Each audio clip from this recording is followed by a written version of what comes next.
ఈరోజు దేవుని వాక్యాలు విందాం. పరలోకం యొక్క పోలికల గురించి మనం మాట్లాడుకుంటున్నాము. 10వ పోలిక మత్తయి సువార్త 10వ అధ్యాయంలో మనం చూడగలుగుతున్నాం. ఈ 10వ అధ్యాయము మొదటి 20 మత్తయి సువార్త 25వ అధ్యాయము మొదటి నుంచి 13 వచనాల వరకు మనము చదువుకున్నట్లయితే, మీరు ఇంటికి వెళ్ళి చదువుకున్నట్లయితే దీనిలో మనకి కనిపించేవి ఏమిటి అంటే, పెళ్లి కొడుకు ఎదుర్కోవడానికి బయలుదేరిన 10 మంది కన్యకలను పోలి ఉన్నది అని చెప్పారు. పరలోక రాజ్యం దేనికి పోలి ఉందంటే, పెళ్లి కుమారుని ఎదుర్కోవటానికి బయలుదేరిన కన్యకలకు పోల్చి ఉన్నది. దేవుని బిడ్డలారా, పెళ్లి కుమారుడు ఎవరు అంటే యేసుక్రీస్తు ప్రభువారు. ఈ పెళ్లి కుమారుడు పెళ్లి కుమార్తెను చూచి సంతోషపడే సమయంలో మనం ఉన్నాము. చూడండి, యెషయా గ్రంథము 62వ అధ్యాయము 5వ వచనాన్ని మనం పరిశీలన చేస్తే, యెషయా గ్రంథము 62 5వ వచనాన్ని మనం చూద్దాం. యవనుడు కన్యకను వరించి పెళ్లి చేసుకొనున్నట్లు నీ కుమారులు నిన్ను వరించి పెళ్లి చేసుకొందురు. పెళ్లి కుమారుడు, చూడండి, ఇది అండర్లైన్ చేసుకోండి. పెళ్లి కుమారుడు పెళ్లి కుమార్తెను చూచి సంతోషించినట్లు నీ దేవుడు నిన్ను గూర్చి సంతోషించును. దేవునికి స్తోత్రం కలుగును గాక. యెషయా ప్రవక్త ప్రవచించిన ప్రవచనాన్ని మనం చూడండి. పెళ్లి కుమారుడు పెళ్లి కుమార్తెను చూసి ఏం చేస్తాడట? సంతోషిస్తాడు అనే విషయాన్ని చూస్తున్నాం. దేవుని బిడ్డలారా, సంఘము అనబడిన వధువు సంఘాన్ని యేసుక్రీస్తు ప్రభువారు వివాహము చేసుకోబోతున్నాడు. పరలోక రాజ్యము ఎలా ఉంటుందంటే, పెళ్ళికి పోల్చిన విధానాన్ని మనం చూస్తున్నాం. పరలోకము రాజ్యము దేంతో పోల్చాడంటే, పెళ్లి కుమారుని ఎదుర్కోవటానికి సిద్ధపడిన కన్యకల గురించి మనం చూస్తున్నాం. ఈ పోలికలో మనకి కనిపించేది కన్యకలు దివిటి ఆలస్యం చేయడం మనం చూడగలుగుతూ ఉన్నాం. దేవుని బిడ్డలారా, ఈ 10 మంది కన్యకలు ఈ పెళ్ళికి ఎంతమంది ఎదుర్కోవడానికి వెళ్ళారట? 10 మంది కన్యకలు ఎదుర్కోవడానికి వెళ్ళారు. ఈ 10 మంది కన్యకలను 2 భాగాలుగా చెప్పారు యేసు ప్రభువారు. ఒక భాగము బుద్ధి గలవారు అయితే, మరి ఒక భాగము బుద్ధి లేనివారు. దేవుని బిడ్డలారా, సంఘము ఎప్పుడూ కూడా, పెళ్లి కుమార్తె ఎప్పుడూ కూడా బుద్ధి కలిగిన వ్యక్తిగా ఉండాలి, బుద్ధి కలిగిన సంఘముగా ఉండాలి. సామెతల గ్రంథంలో ఒక చక్కని మాటను నేను జ్ఞాపకం చేస్తున్నాను. ఏంటి తెలుసా? జ్ఞానవంతురాలు తన ఇల్లును కట్టుకుంటుంది అని బైబిల్ చెప్తుంది. జ్ఞానవంతురాలు ఏం కట్టుకుంటుందట? ఇల్లును కట్టుకుంటుంది. ఈరోజు దేవుని వాక్యం ఏం చెప్తుందంటే, సంఘము వధువు ఎప్పుడూ కూడా బుద్ధిగా ఉండాలి. ఎవరు బుద్ధిగా ఉంటారు అని వాక్యమును చూస్తే, మత్తయి సువార్త 7వ అధ్యాయము 24వ వచనాన్ని మనం చూద్దాం ఒకసారి. మత్తయి సువార్త 7వ అధ్యాయము 24వ వచనాన్ని చదువుదాం. కాబట్టి ఈ నా మాటలు విని వాడి చెప్పున చేయు ప్రతివాడును బండ మీద తన ఇల్లును కట్టుకొనిన బుద్ధిమంతుని పోలి ఉండును. దేవుని స్తోత్రం కలుగును గాక. ఎవరు బుద్ధిమంతులు అంటే, ఈ నా మాటలు విని వాటి చెప్పిన చేయు ప్రతివాడు కూడా బుద్ధిమంతుడు. ఈ నా మాటలు అంటే ఎవరి మాటలు? యేసుక్రీస్తు ప్రభు యొక్క మాటలు. దేవుని మాటలు విన్నవాడికి ఏం కలుగుతుందంట? బుద్ధి కలుగుతుంది. చూడండి, ఒక విషయాన్ని గమనిద్దాం. జ్ఞానం రావాలంటే మనిషి ఏం చేయాలి?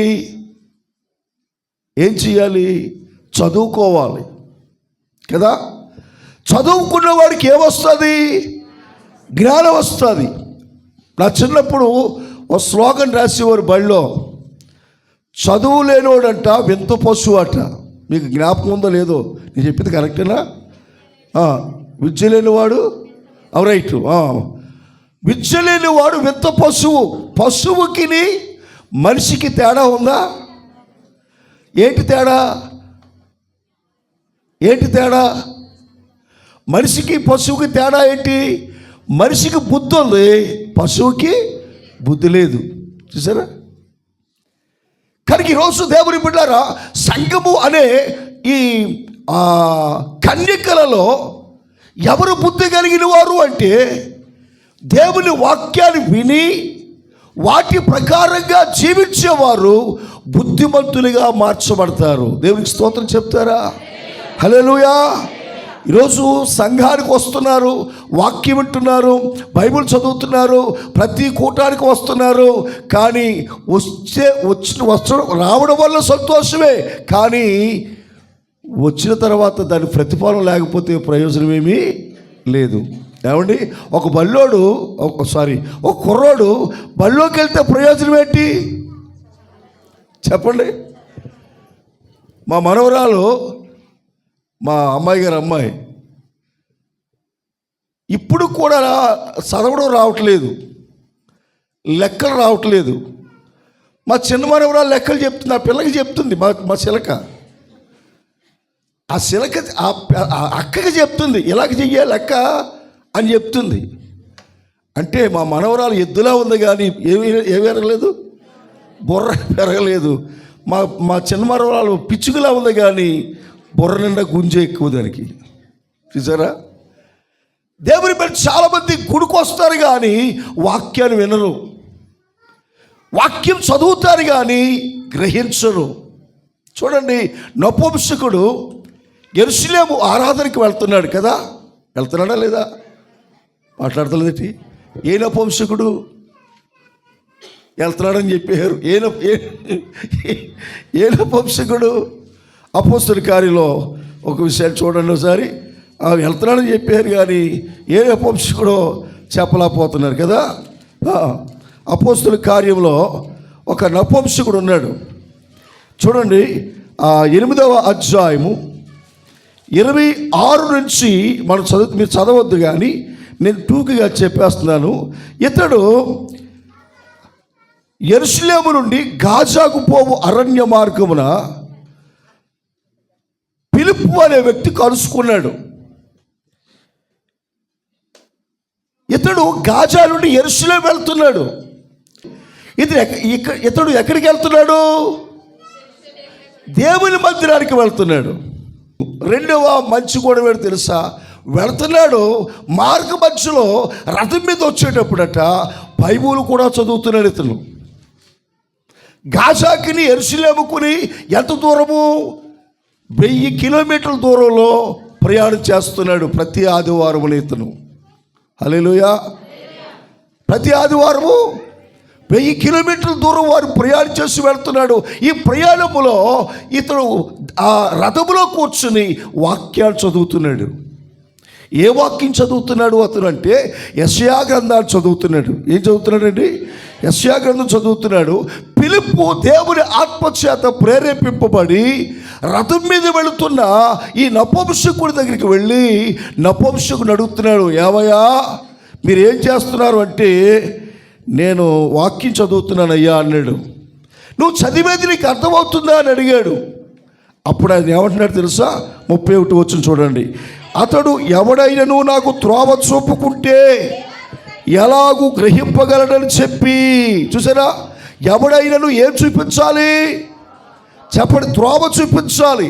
ఎవడైనా బుద్ధి లేని వాడికి ఏం కలుగు చేయాలి? బుద్ధి కలుగు చేయాలి. ఇప్పుడు వాక్యం చదువుతున్నాడా? చదువుతున్నాడు, కానీ గ్రహించగలిగాడా? లేదు. ఈ దినాల్లో దేవుని బిడ్డలారా, మందిరానికి వస్తున్నారు కానీ వాక్యం చదువుతున్నారు, కానీ వాక్యం వింటున్నారు, కానీ వాక్య ప్రకారంగా వారు జీవించటం లేదు. మరి బుద్ధిమంతులు ఎలా అవుతారు? ఏమండి, బుద్ధిమంతులు ఎలా అవుతారు? మనము ఇంకొక వాక్యాన్ని చదువుదాం. దానియేలు గ్రంథము 12వ అధ్యాయము, ఎజ్కేల్ ప్రక్కనే ఉంటుంది దానియేలు గ్రంథము. ఈ 12వ అధ్యాయంలో ఒక అద్భుతమైన మాట చూడండి. 3వ వచనం చదువుదాం. బుద్ధిమంతులైతే ఆకాశ మండలములోని జ్యోతులను పోలిన వారే ఉన్నారు. హల్లెలూయా. ఎలా ఉన్నారట? బుద్ధిమంతులైతే ఆకాశ మండలములోని జ్యోతుల వలె ఉన్నారు. అంటే పిల్లరా, ఎవడైతే దేవుని వాక్యాన్ని విని, ఎవడైతే దేవుని వాక్యాన్ని గైకుంటాడో వాడు బుద్ధిమంతుడు అవుతాడు.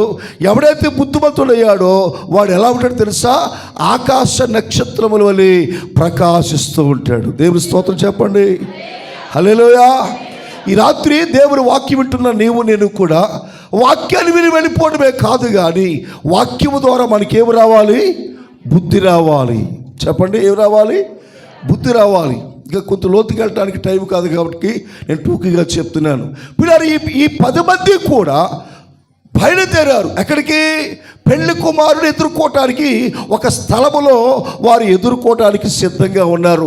ఈ పెళ్లికి వెళ్ళే వారికి ఒక షరతు ఉంది. ఏమిటంటే, పెళ్లి కుమారుడు ఎదుర్కోవటానికి వెళ్ళే కన్యకుల దగ్గర దివిటీలు ఉండాలి. చెప్పండి, ఏముండాలి? దివిటీలు ఉండాలి. ఈ పెళ్లి కుమారుడు వచ్చేటప్పుడు ఆ దివిటి వెలుగుతూ ఉండాలి. ఎవరి దివిటి అయితే వెలుగుతుందో, వెలుగుతున్న దివిటి కలిగిన వారిని పెళ్లి కుమారుని ఎదుర్కోవటానికి కన్యకలు వెళ్ళగలరు. అందుచేత ఈ షరతును ఎరిగిన 5గురు బుద్ధి కలిగిన వాళ్ళు ఏం చేశారంటే నూనె తెచ్చుకున్నారు. బుద్ధి లేని వాళ్ళు ఏం చేయారు తెలుసా? నూనె ఎందుకు మనకి అని ఏం చేశారు? దివిటీలు పట్టుకొచ్చారు, నూనె వెలిగించుకుని వచ్చారు. కానీ పెండ్లి కుమారుడు ఆలస్యం చేశాడు. హల్లెలూయా. ఒక మాట మిమ్మల్ని అడుగుతాను. సాధారణంగా పెళ్లిలో ఆలస్యము పెళ్లి కొడుకు వల్ల అవుతుందా, పెళ్లి కూతురు వల్ల అవుతుందా? నిజమేనా? ఎందుకు అవుతుంది అంటారు? అసలు మనలో మనమాట. ఎందుకు అవుతుంది అంటారు? పెళ్లి కూతురు ఆలస్యం ఎందుకు అవుతుంది అంటారు? తయారు చేయటం. మరి పెళ్లి కొడుకు తయారు చేయడక్కలేదా? దేవుని బిడ్డలారా, పెళ్లి కొడుకు వచ్చి పెళ్లి మండపంలో కూర్చుంటాడు. కానీ పెళ్లి కూతురు మాత్రం ఇంకా కేసేపు ఆగండి, ఇంకా 5 నిమిషాలు ఆగండి అని ఏం చేస్తారు? ఆలస్యం చేస్తారు. దేవుని బిడ్డలారా, ఇప్పుడు ప్రభువైన యేసుక్రీస్తు ప్రభు అనే పెళ్లి కుమారుడు ఈ భూలోకానికి రావటానికి సిద్ధంగా ఉన్నాడు. కానీ ఎందుకు రావటం లేదు? మనకి 2026 సంవత్సరాల క్రితం నుండి ఒక మాట మనం వింటున్నాం. ఏమని? ఇదిగో త్వరగా వచ్చుచున్నాను. నా చిన్నప్పటి నుంచి ఆ మాట వింటున్నాను. నాకు పెళ్ళి అయిపోయింది, పిల్లలు పుట్టారు, ఆ పిల్లలు పుట్టారు, నాకు ముసలోడైపోయాను, మా మనవాళ్ళు ఇంకా పెద్ద మనసు అయిపోయి రెడీగా ఉన్నారు. అయినా కానీ ఇప్పుడు కూడా మాట చెప్తున్నారు. ఏమని? ఇదిగో నేను త్వరగా వచ్చుచున్నాను. మరి త్వరగా వచ్చుచున్నవాడు ఎందుకు ఆలస్యం చేస్తున్నాడు అంటే, ఇంకా పెళ్లి కుమార్తె సిద్ధపడలేదు. చెప్పండి, పెళ్లి కుమార్తె. దేవుని బిడ్డలారా, యేసుక్రీస్తు భూలోకానికి రావటానికి ఒక కారణం ఏమిటో తెలుసా? ఒకటి, అందరూ మారు మనసు పొందాలి. చెప్పండి, అందరూ మారు మనసు పొందాలి. 2, ఈ సువార్త భూదిగంతముల వరకు ప్రకటింపబడాలి. ఈ 2 పనులు అవటం లేదు. ఏమండి, 2 పనులు కూడా అవటం లేదు. ఎందుకో తెలుసా? ఈ ఆలస్యం అవ్వడం వలన వీళ్ళకి ఏమొచ్చింది? నిద్ర వచ్చింది కదండి. పెళ్లి కొడుకు ఆలస్యం అవ్వడం వల్ల ఏమొచ్చింది? వీళ్ళకి నిద్ర వచ్చింది. దేవుని రాకడ ఆలస్యం అవ్వడం వల్ల ఏమవుతుందో తెలుసా? చాలామంది దుర్మార్గులుగా తయారైపోతున్నారు. చూడండి, ప్రసంగి గ్రంథము 8వ అధ్యాయము 11వ వచనాన్ని మనం చదువుదాం. చూడండి, ప్రసంగి గ్రంథము 8వ అధ్యాయము 11వ వచనం చూడండి. దుష్క్రియలకు తగిన శిక్ష శీఘ్రముగా కలుగబోవుట చూచి మనుషులు భయము విడిచి హృదయపూర్వకముగా దుష్క్రియలు చేయుదురు. చూడండి, ప్రసంగి గ్రంథంలో సొలొమోను చెప్పిన మాటను మనం జ్ఞాపకం చేసుకుంటున్నాం. ఏమంటున్నాడు? దుష్క్రియలు చేస్తున్నప్పుడట శిక్షట శీఘ్రముగా కలగపోవటం వలన జనులు భయము లేక దుష్కార్యాలు చేస్తున్నారు. మనము బాగా బీసీ అంటే బాగా వెనక్కి వెళితే స్వాతంత్రం వచ్చిన తర్వాత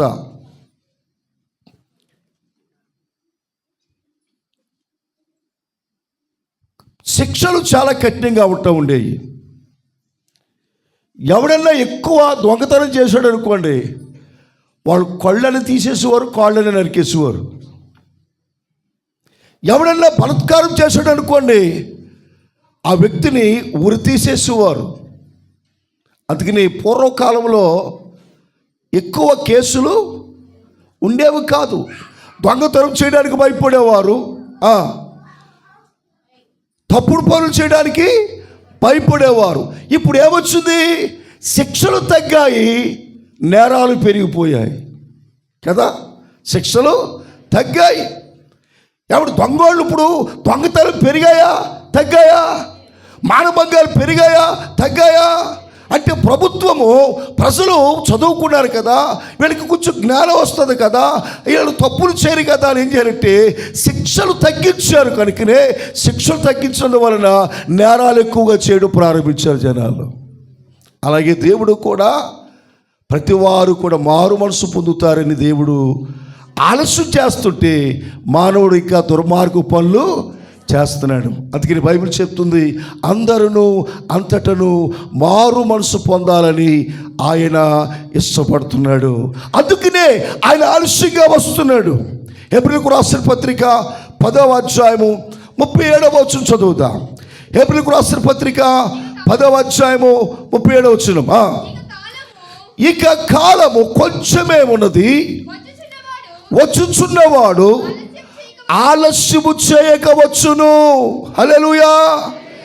ఇక కాలము కొంచెమే ఉన్నది, ఆలస్యము చేయవాడు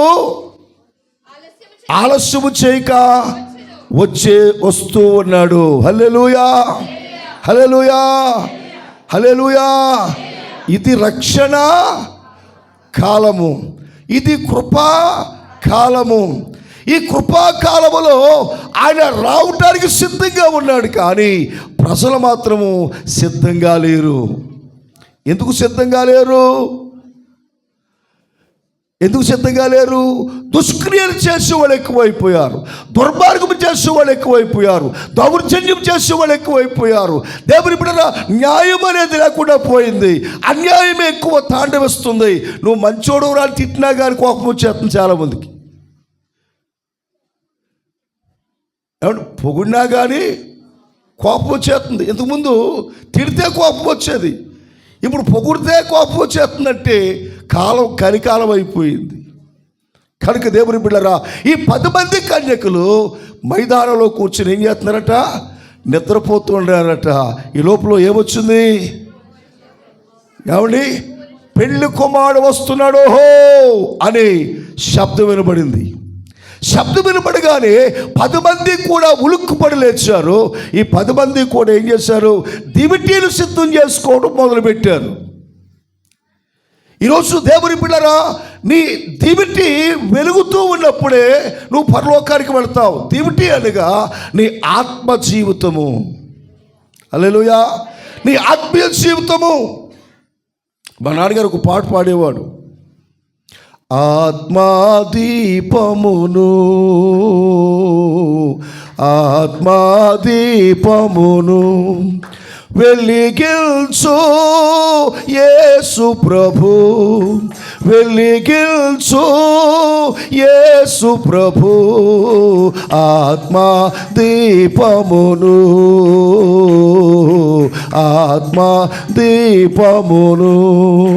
హల్లెలూయా. దేవుని రాకడ కొరకు భక్తులు రాసిన అద్భుతమైన పాట ఇది. ఆత్మదీపం ఏం చేయాలట? వెలిగించబడాలి.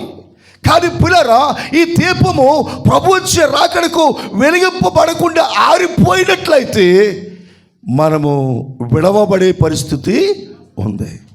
అంచేత వెలిగింపబడాలంటే ఏం కావాలి? మనకి నూనె అవసరం. నూనె అనగా పరిశుద్ధాత్ముడు అవసరం. హల్లెలూయా. ప్రతి వ్యక్తికి ఎవరు అవసరము? పరిశుద్ధాత్ముడు అవసరం. ఏ వ్యక్తి అయితే పరిశుద్ధాత్మ అనుభవం కలిగి ఉంటాడో ఆ పరిశుద్ధాత్మ మళ్ళీ ఏం చేస్తుంది చెప్పండి? మనం వెలిగిస్తూ ఉంటుంది, ఆరిపోకుండా వెలిగిస్తూ ఉంటుంది. ఎవడు నూనె వేసిన దీపం ఎప్పుడూ ఆరిపోతే వెలుగుతూనే ఉంటుంది. నూనె లేకపోతే దీపం ఆరిపోవడానికి అవకాశం ఉంది. ఎందుకు ఆరిపోతే తెలుసా? నూనె ఆ దీపములో లేదు కనుక ఆ ఒత్తులో అందవలసిన నూనె అందక ఆ దీపం ఏమైతుంది? మసి పట్టేయచ్చు, బొగ్గు పట్టొచ్చు, ఆ దీపం కాంతిని ఇవ్వకపోవచ్చు. కనుక దేవుని బిడ్డలారా, ఈ పిలుపు వినబడగానే 10 మంది సిద్ధపడ్డారు. కానీ అందులో 5 మాత్రము దివిటీలు వెలుగుతున్నాయి, 5 మాత్రం దివిటీలు ఆరిపోయాయి. దేవుని బిడ్డలారా, ఇక్కడ చూడండి, ఈ దివిటీలు వెలిగే వాళ్ళ దగ్గరికి వచ్చారు. ఎవరిలో? బుద్ధి లేని వాళ్ళు. ఎవరండి వాళ్ళు? నేను అన్న మాట కదా బాబోయ్, బైబిల్ చెప్తున్న మాట ఇది. మమ్మల్ని బుద్ధి లేనివాడు అన్నాడు పాస్టర్ గారు అని మరి అదో గొడవ వస్తుంది ఇప్పుడు. ఏమండి, బుద్ధి లేని వాళ్ళు ఎక్కడికి వచ్చారు? బుద్ధి కలిగిన వాళ్ళ దగ్గరికి వచ్చారు. అమ్మా సత్యవతమ్మ గారు, మా నూనె అయిపోయింది, నీ దగ్గర నూనె ఉంది కదా, కొంచెం నూనె అప్పిస్తావా అని అడిగితే ఆవిడంటుంది, నాకు సరిపోదు అంటుంది. ఒకటి మాకు నీకు సరిపోదు, పెళ్లి కుమారుడు వరకు వెళ్ళడానికి ఈ నూనెని వేసుకుంటూ వెళ్ళాలి, నాకు కుదరదు అని వెళ్ళిపోయింది. వెళ్ళగానే తలుపు తెరవబడింది, లోపలికి వెళ్ళిపోయారు 5 కూడా. ఈ 5 ఏం చేశారు? కొడు దగ్గరికి వెళ్ళారు, నూనె కొనుక్కున్నారు, వచ్చారు, తలుపు కొట్టారు. ఆయన అంటున్నాడు, మీరెవరో నాకు తెలియదు. హల్లెలూయా. రేపొద్దున నిన్ను ఒకవేళ అలాగనే పరిస్థితి వస్తే నీ బ్రతుకేమైపోతుంది, నీ జీవితం ఏమైపోతుంది?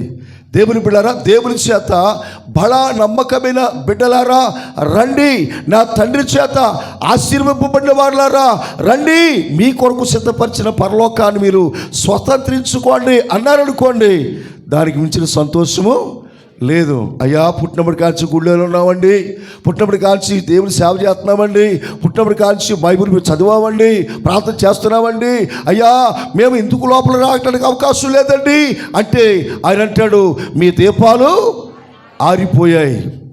మేము పాత పాట ఉంటుంది కదా, ఆరిపోయిన దివిటీలు వెలగాలి, అందరూ ఆత్మతో నిండాలి, ఆరిపోయిన దివిటీలు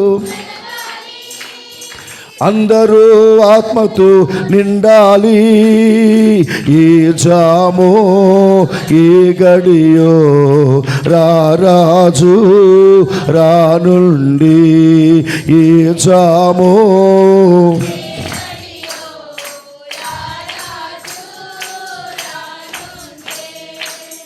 హల్లెలూయా హల్లెలూయా హల్లెలూయా.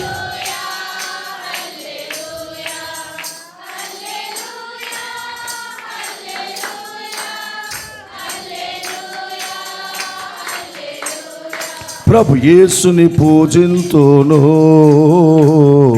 అనుదినము. హల్లెలూయా. కాబట్టి పిల్లరా, ప్రభు యొక్క రాకడకు సిద్ధంగా ఉన్నాము కనుక పెళ్లి కుమారుడు వచ్చేటప్పటికి మనం ఎలా ఉండాలి? సిద్ధపాటు కలిగి ఉండాలి.